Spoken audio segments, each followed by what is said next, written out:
고수님께 한번 질문 드리고 싶은데 김호근 고수님, 그 부부싸움 솔직히 하실 때 있을 거 아니에요? 저는 워낙 잘하기 때문에 부부싸움 잘 안 하죠.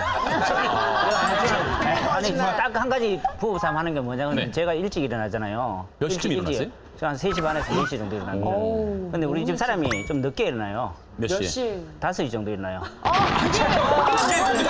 그것 때문에 이제 일찍 일어나라 이러는데 안 일어나니까 이제 그것 때문에 싸우는 거예요. 그거 하나밖에 없어요. 그래요? 예. 자, 그래서 부부싸움을 현재 그 심하게 겪고 있다는 한 분이 의뢰를 해 오셨습니다.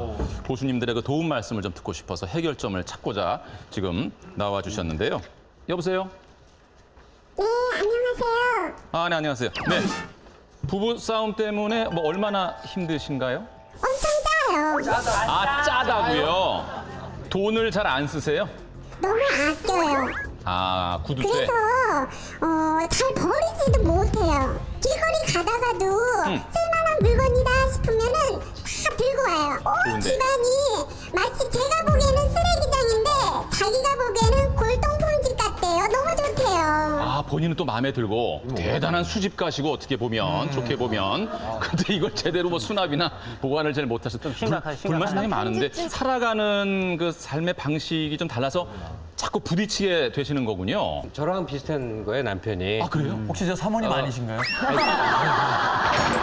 아니, 정은주 선생님 뭐 많이 나왔던 것처럼. 뭐 많이 쌓아놓거든요. 근데 그래요? 제 경우는 워낙 심각하니까 집을 아예 나와서 별도의 공간을 마련해서 이제 이런 정도란 그렇죠. 말이에요. 네. 그러니까 이 부인한테는 구체적으로 충고를 드릴 바가 있는데 이거는 합리적으로 해결할 수가 있어요. 어떻게? 집안 공간을 양분을 해야 돼요. 가령 베란다 영역이라든지 집안에 큰 안방 같은 거 침실로 쓴 사람을 저는 굉장히 미련하다고 생각해요. 왜 잠자리로 쓰냐고.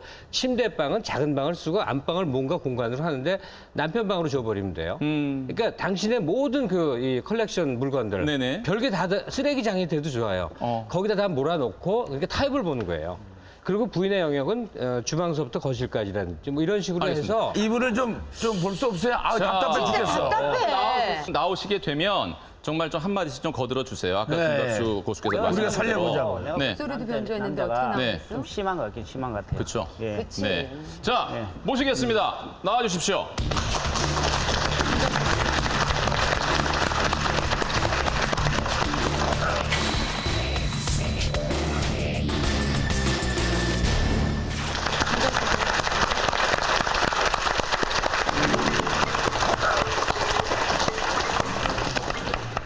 누구세요? 어서 오십시오. 네, 앞쪽으로 나오시고요. 네, 본인 소개를 좀. 김호건 아니 선생님. 본인 소개 좀 해주세요. 내가 어떻게 왜 왔지? 그렇게 쓰레기를 집에 잔뜩 갖다 놓으세요? 네, 네. 모임 간다 그러면서 왜 여기 와가지고? 멘탈 붕괴야? 부부싸움 전혀 안 하고 금실 좋기로 유명한. 근데 웬 잡동사니를 그렇게 집에 다 가지고 들어와요?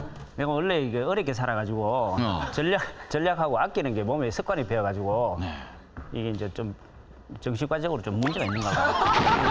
제가 뒤에서 들어보니까요. 네. 부부의 성이라든지 이런 건 사실 문제가 저희한테는 문제가 되지 않아요. 네네. 워낙 충실하거든요. 가정에? 일찍 자잖아요. 예. 네. 뭐 자면서 할 일이 뭐가 있겠어요. 며칠 나으셨죠? 저희는 뭐 많지는 않아요. 4명. 아, 이 부부 중에 전형적인 사례군요. 아니 저 두 분은 불만이 아니라 자랑하러 나온 거 아니야 지금 보니까.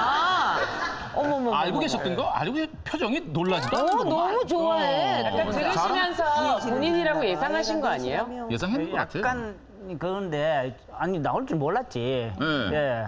이런 사람들 많거든요. 김만수 선생님도 그렇잖아요, 맞죠? 저도 심각해. 옷 심각해. 못 버리고. 패션 전문가들이 했던 얘기가 되게 굉장히 인상적인 게요. 네. 그 옷장문을 열고 1년 동안 안 입은 옷은 다 갖다 버리라고 그러더라고요. 왜냐하면 나중에도 안 입는다는 거죠. 입을 일이 없다는 네. 거예요. 그러니까. 제가 생각하기에요. 저희 집 남자가 딱 저런 유형의 남자예요. 그러니까 어느 정도냐면 길거리에 누가 집 뜯어서 버린 변기도 씻어서 가져와서 이거 나중에 쓸 거 있다고 이렇게 해서 방에다가 포장을 딱 해서 넣을 정도로. 그래서 저는요. 저희 집에 옥상에다가 사다리를 하나 놔서 다 올려줬어요. 다 올리고 너도 올라가. 내려줘. 그랬더니 집도 정리되고 불만도 없고 버릴 일도 없고 괜찮더라고요. 하여튼 뭐 남편에게 이 자리 빌어서 하고 싶은 말씀. 중요한 거는 이렇게 싸우고 나서 사실은 굉장히 그 결론을 잘 내요. 항상 편지를 써줘요. 당신의 글들이 남편이. 늘 재주가 아주 많으시네요. 보여드리고 싶은 게 있었는데요. 재활용이라고 써있죠. 네, 여기 밑에 보면 보감 한의원 원장님 기한데 그 밑에다가 원장님의 사모님 해갖고 저한테 보내온 거예요. 이렇게 정말 너무 부자 아쉬워요. 되시겠습니다. 부자 되시겠습니다. 김옥원 교수님께서 이게 발달한 게 돈을 아끼기 위해서 이게 무지하게 넣으신 거예요, 지금. 이렇게 못 버리시는 분이니까 와이프도 못 버려요. 제가 그래서 그거 위안 삼아서 살고 있어요. 네. 영원히 행복하십시오. 두 분 뭐 자주 하시겠지만. 네. 감사합니다. 바로 이런 방법, 편지를 주고받는 거 굉장히 좋은 방법이에요. 저 같은 경우도 이충희 씨가 부부 싸움을 했을 때가 아니라도 네. 평상시에 예전에는 꼭 그 카드에다가 깍깨리 해서 써서 엽서 있잖아요. 그걸 해서 항상 보내줬어요.